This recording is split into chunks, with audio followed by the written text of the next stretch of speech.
So this is the thing. This is obviously taking a, oh my goodness, and then that happens.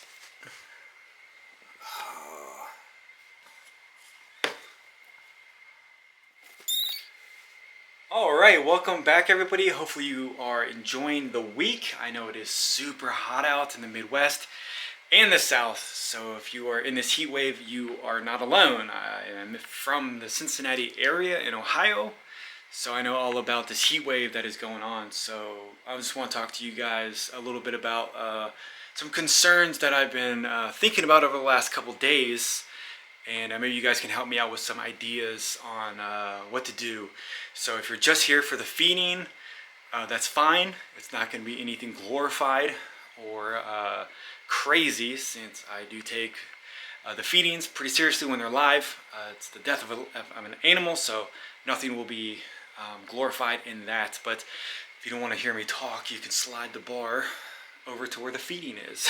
And I don't want to end up on a nerd video getting called out on unethical stuff. So I've always kept stuff pretty calm and relaxed with the feedings on the channel, and it's necessary.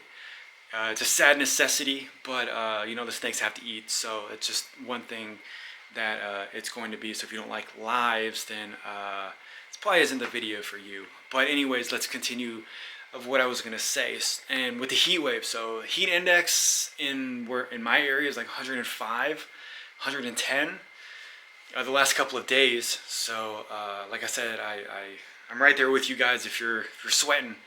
And we had a huge storm come through the Cincinnati area, and I think it was Monday nights. I want to say Sunday night, Monday night. I really don't remember, but it knocked out power like grid wide for a lot of houses. I was very, very lucky that the storm was not that severe where I was, but in the tri-state area, it was very, very bad. So a lot of people had their power out for almost 2-ish to 3 days, which is kind of scary with the heat. Because even now, I got the air conditioning on the house. I'm not saying it's the best because it's probably 15 years old. It probably needs an update. But you know, it's set at 68, I think, 68, 69. And the house is at 74. So it's struggling to keep the temperatures to a comfortable level. And I'm okay with the 74. But for the last couple of days, if I didn't have electricity or air conditioning, who knows how warm the house would get. Now, if you live in a house or an apartment, especially on the top floors, I mean, that's scary in and of itself, with hydration and just for your personal safety, but also if you have reptiles. So we know that reptiles don't do very well in stagnant air. It's extremely hot for, you know, over a period of time.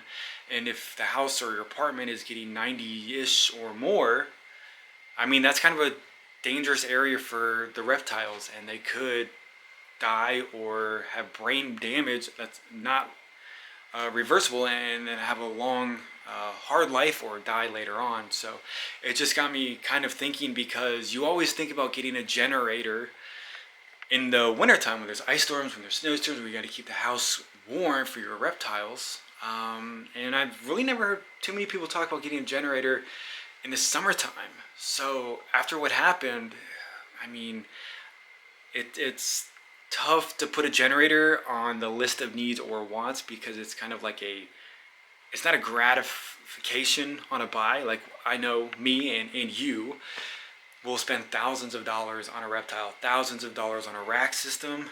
Yep, they cost, I think, $1,800 for that rack system. Prices are going crazy high.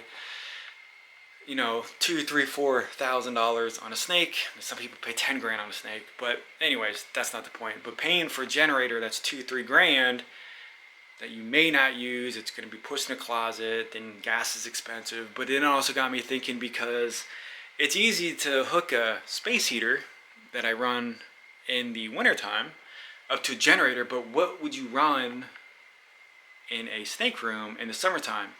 Are there AC units like space heaters that pump out air conditioning with Freon?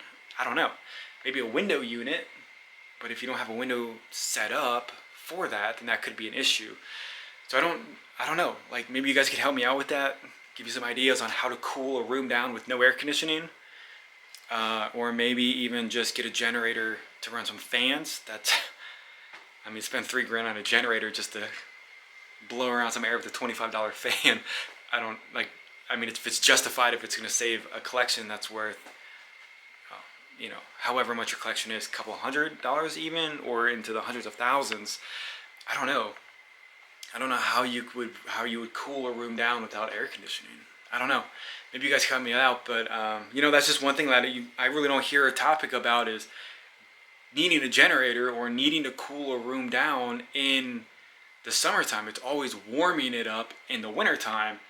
But maybe that's a good topic, and somebody could help me out or make a video on that and tag me in it and let me know how you or somebody has or would do that. Because, I mean, after the last couple days, I think it would be needed to figure out how to cool a room down when it's 100 degrees out. But there's that. So, not to take up too much of your time on just blabbering about that, but live feeding. So let's get into the snakes, because I know you guys don't really care about me too much.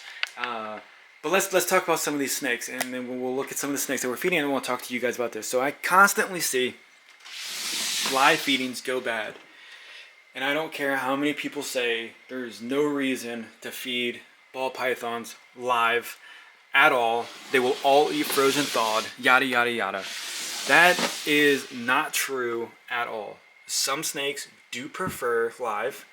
Some snakes, such as these two, were on frozen thawed and will not eat frozen thawed anymore. They will eat live. I throw frozen thawed in there, completely ignore it, and then it rots. Because, you know, I try to keep them in there for a couple of hours, and I get distracted, go to sleep, go to work, come home, and the smell of a rotting rat in a room that's 85 degrees, it's not pleasant. Or they kill it, and I think they're going to eat it, so I close the drawer. Oh man, I got the burps. So they kill it, they strangle it, or kill it. And I close it, think they're going to eat it, and then I come back, and then it's just laying there, and they don't want it. So they do eat live. So they've been eating live for the last couple of meals. Very, very stubborn. They're right there at that 1,000-gram mark, which is exciting, because just a couple more months and I can start breeding them if and when the males get up to size. So I'm told the earliest you can try to breed males is at like 300 grams. Definitely try for like 500-ish grams. But this guy right here, this Orange Dream Leopard Enchi Pied, will not only do very well this year, but I have some beautiful ladies for him in the future. So we'll see what happens. No rush.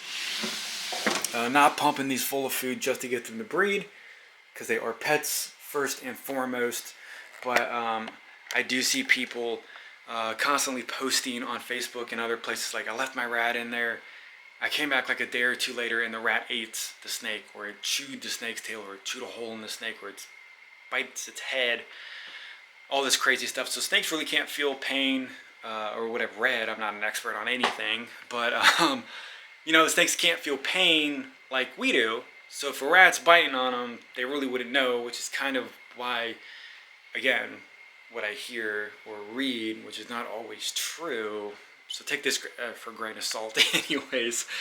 You know, when they wrap themselves around a heat bulb and they burn themselves, they don't wrap them around the heat bulb. I mean, I don't know who uses heat bulbs anymore anyways. That's like the 90s. But in the 90s, I guess, snakes would wrap themselves around a heat bulb until it fried their scales very, very badly. Or, you know, you would think, because the heat bulb's hot to even touch, why would it wrap itself around it in the first place? But, you know, they just don't, I guess they don't feel the pain like we do, so they're not really going to feel a rat gnawing on them. And it's not all the time that a snake is going to be hungry or want to eat or want to strike. Like, that's another myth. Snakes are not always going to bite anything that goes in its cage or bite anything around it, which is what a lot of people do think a snake is just going to bite randomly or for no reason. You could put a rat in there, and if it's not interested, it's not going to eat, and it's not going to bite no matter how agitated it gets, other than the anacondas, which they get agitated in I promise you they will bite. You will know when they're agitated. So I know this was a long intro, and I know you guys are probably just wanting to see the rats eat, but I just wanted to throw that topic out there. So we'll jump into it right now, and we'll see if these 3 snakes want to eat. Okay, not only is feeding live aggravating and annoying because it's the, oh look, she shed.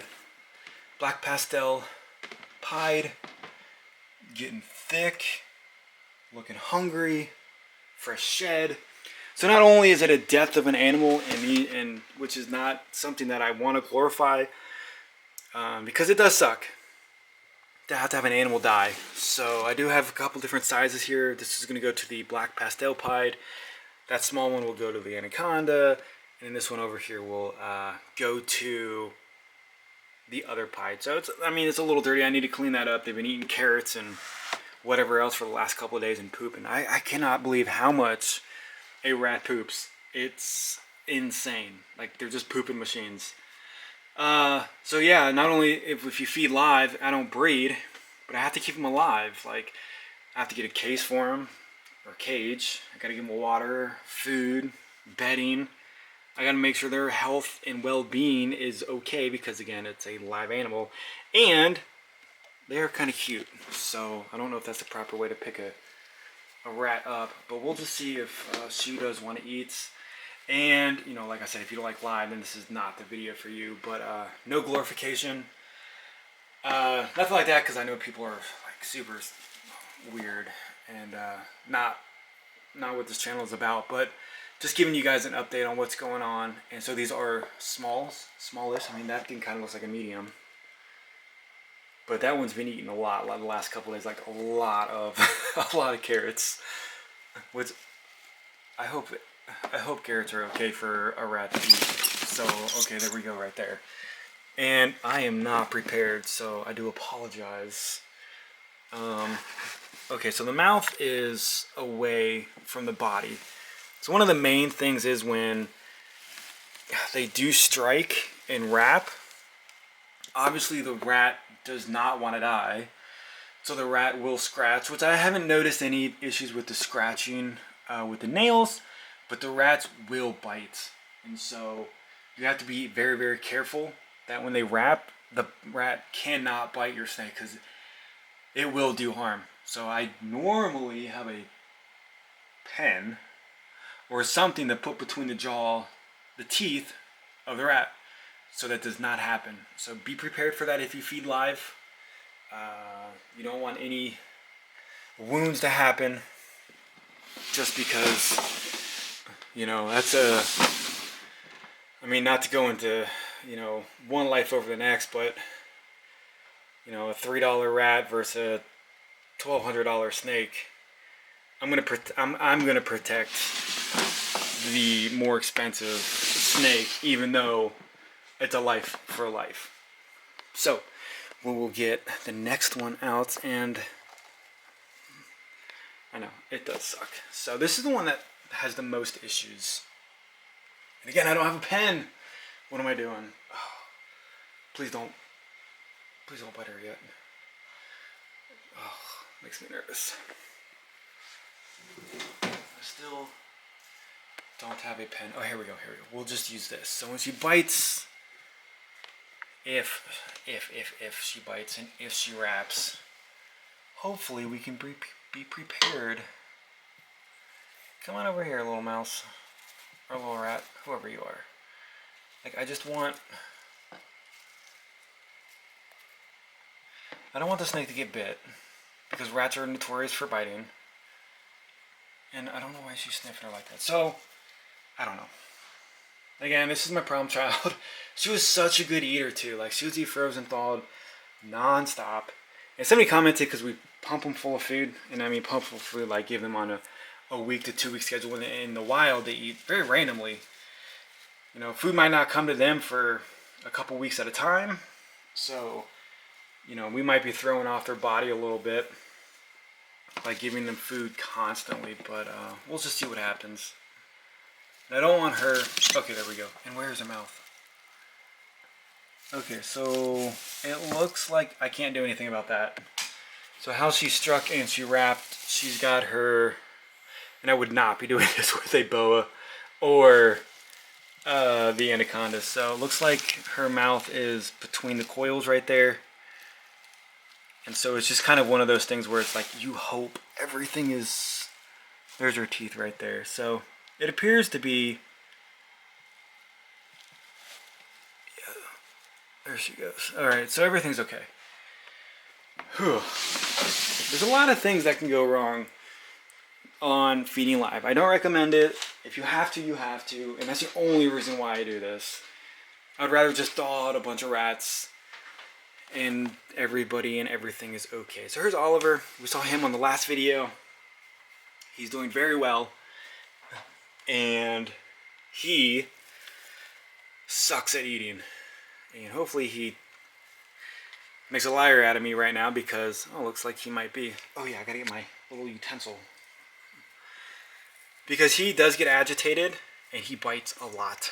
So he will give out a couple agitation bites to the rat. And then sometimes it will be a for sure bite to kill. And yes, he does, like I said in the last video, if you missed it, he likes to bite me. He likes to give me a bunch of aggravated bites, lets me know that I am annoying him while holding onto him. And he's very, very fast. And they bite multiple times in a row. It's not just like one single bite. They bite very quickly, 5, 6, 7, 8, 9 times. So it's a process with an anaconda. And some of you guys who have been owning anacondas know that the process is aggravating. And it's more aggravating when these snakes are not on rodents and they're stuck on birds. But I know this video is kind of long, but I appreciate the support on the channel. I appreciate the people subscribing and the people that are commenting. It's nice to talk to you guys. And if you want to follow pictures daily, multiple pictures daily on my Instagram, it is Constrictor Chamber as well. And I post on there very, very, very frequently. So here's another strike, or possibly I almost strike, probably another agitation strike.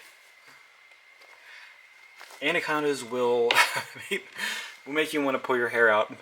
They are the most stressful snakes I have ever dealt with. I have 3 of them. I don't know why I keep buying them, because every time it's the same thing. Picky eaters, horrible eaters, everything under the sun. It's just, who would have thought?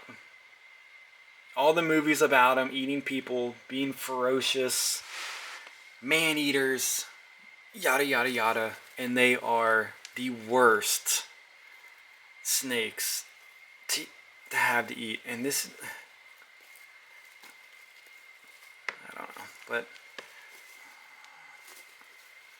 I'm probably going to cut this all out because this is taking forever, and I know you guys don't care about this. I feel bad like poking this rat just to let her get in here just to eat. Just, can we just eat this, please?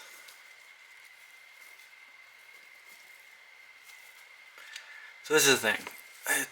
This is obviously taking a, oh my goodness, and then that happens.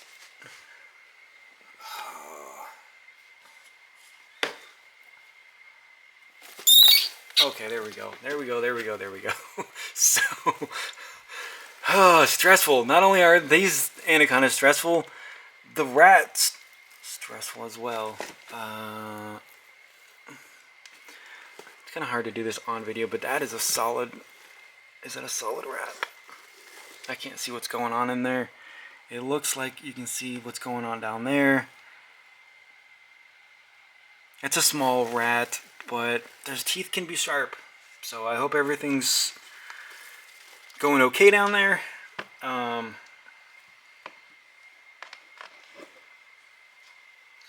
She's all wrapped up on this.